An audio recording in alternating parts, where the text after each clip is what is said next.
The NBC comedy Late Line, and his new book is entitled Why Not Me? Please welcome an old crony of mine, Al Franken. Al.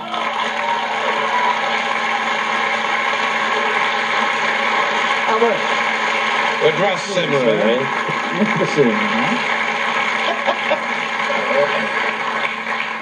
All right, Al. Let me ask you about the book before we go. Why not me? This is a hypothetical story of you becoming president of the United States, right? Exactly. Very good. All right, so much for the flack work. I didn't want to pitch the fucker. Give me an answer. Well, that's what it is. In fact, the Y2K bug plays a big role. How so, Al? Well, I'll tell you. In the book, I have a single issue campaign, which is eliminating ATM fees. And it seems like a small issue, but I think it's a winning platform. Well, it's and the Y2K bug affects only one thing: ATM machines, and people lose all their money that they've ever deposited in an ATM machine. And we have the Franken campaign sort of as a poster woman, an obese woman with diabetes, who on January 1st, 2000 is unable to get a cash out and goes into insulin shock and loses her foot. But she can't buy insulin. And Dick Morris, who is my media consultant, immediately latches onto this, and she becomes our symbol of the ATM breakdown. And I've tied Gore to the banks. You see, I'm running as a Democrat. And it's a big triumph for Morris, whose downfall actually was feet, and whose salvation in the book is feet. Or everything comes full circle there, Al. Yes, it is. That's. But you know, Morris actually saved the Clinton presidency in the first place by picking out little issues like the Y2K or ATM fees. I mean, he was smart enough to see that's all the people really care about at the end of the day. Although he actually may be a witness, you know. Oh, really? Call Morris up? Well, in the impeachment trial, if they have witnesses, which I don't think they should. Well, we're not here to talk about that. We're here to talk about the Y2K problem, right, which is a whole nother virus. And I'm wondering if, are you concerned about it, or do you think it's just hype? I've always known you over the years to be a bit of a, you don't think... You know, I talked to some people at Renaissance Weekend about this. And you went down to that? Yeah. And the scariest thing what is that thing, before you go? People are interested. Clinton goes every year. What do you guys do? It's like naked volleyball? Is it like that? That's a thing in San Francisco. Oh, okay. This is, it's not worth going. It's about 1,300 people meet in Hilton Head, and they're people have achieved a lot, and I got invited because my proctor in college started the thing. So anyway, but I talked to a guy, and he said that one of the big concerns is all the satellites that are up have the chips in them that you can't go up and get the satellites and fix the chips. So it could be a tremendous. You know, I'm not gonna go on a plane on that evening. On the it's, you know, a lot of people, by the way, think it's the eve of the millennium, and it isn't. The millennium does not start until 2001, ladies and gentlemen. So this is you mean we've got a whole nother 2 years? That has nothing with the chip. The problem with the chip, the Y2K. That's 2000. But on December 31st, 1999, just everybody calm down. And I'm going to just make it my mission this December 31st to just calm people down, because it's not really the beginning of the millennium. Right? Prince is going to sing with Dick Clark, and that's going to be it. Well, you know, he can celebrate like it's 1999, but the real celebration is like it's 2000. Now, where are you going to be? You're not going to be flying, but where are you going to be that very night? What bunker are you going to hunker down in and wait this out? Well, I would love to go to Times Square, which it's just like the center of celebrating New Year's Eve. There's some friends of mine who are actually getting a yacht, and they're going to Antarctica. And the reason they're doing this is that down by the South Pole, of course, the time zones get closer together, so they can kind of be circling.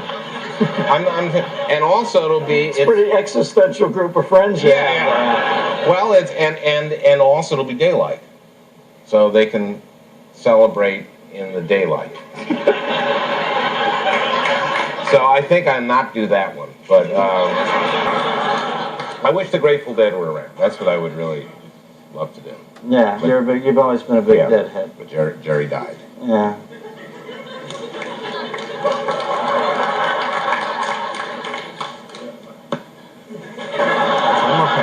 I'm okay. You got to know what that means now. That is like no, that was a big deal. That is like Princess Di for most people. Yeah. You know, the day Jerry died, you huh? Yeah. Guy with a tie-dyed head. All right. Line one, we've got Bill from Festus, Missouri. Bill? Festus. All right, Dennis Al. So much wit, so little time. So are each of us Siamese twins whose appetite for electronic stimulation exceeds our abilities to cope with the oceans of information we can either swim or drown in? And Dennis, please say hello to my son Matthew. He's a big fan and got me this chance to talk with you. Billy, you've blown a chip already, my friend. Woo! Some shows they screen the call.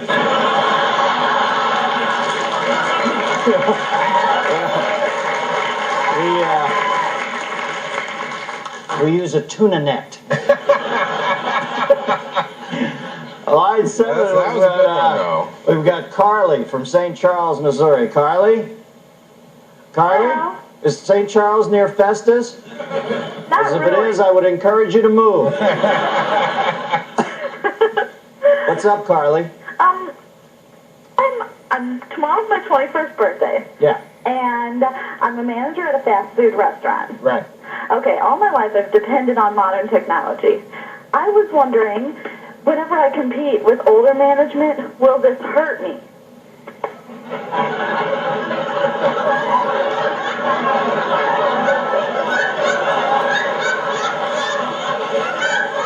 Al?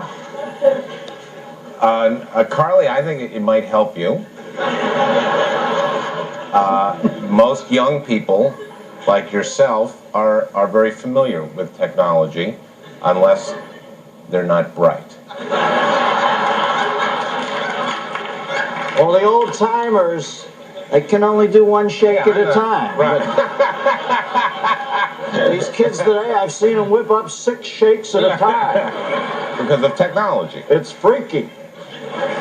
Line 8, we've got Kevin from Winston-Salem, North Carolina. I want to take some calls tonight because so far the people have been so chatty. Kevin? Yeah. Winston-Salem. How you doing, Dennis Al? How you doing, man? They don't even screw around with a name down there in tobacco country. They let you know right up front. I'm from Winston-Salem, asshole. My brother's from Pall Mall, Marlboro. It's really bad stuff, man. Yeah. Well, what's up, wacky tobacco, man? Listen, on this Y2K stuff, you know the personality that, what's that guy that runs Microsoft's name? Bill Gates, yeah. Okay, Bill Gates. His personality, don't you think that he invented this question of the Y2K? And don't you think that he's got the answer anyway, get ready to sell it to us and just take more money out of our pocket? Well, you know, some people... You would think a computer problem that only computer people can solve for a great fee would have the initials KY in it, because at some point... But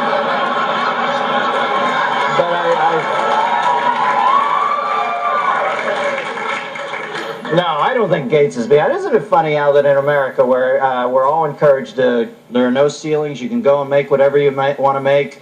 And Gates is obviously great idea. Now he's worth, what, $60 billion? Now everybody attaches all these, like, anti-Christ things. Well, it's just a bad, you know, a smart guy with a flow beat. Well, and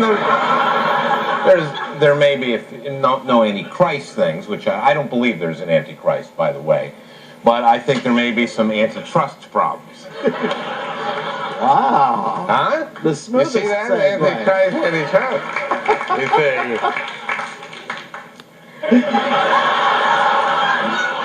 Tell me more about it, anti-mame. I just, that's all I know, is the government is, of course, pursuing an antitrust suit against Microsoft.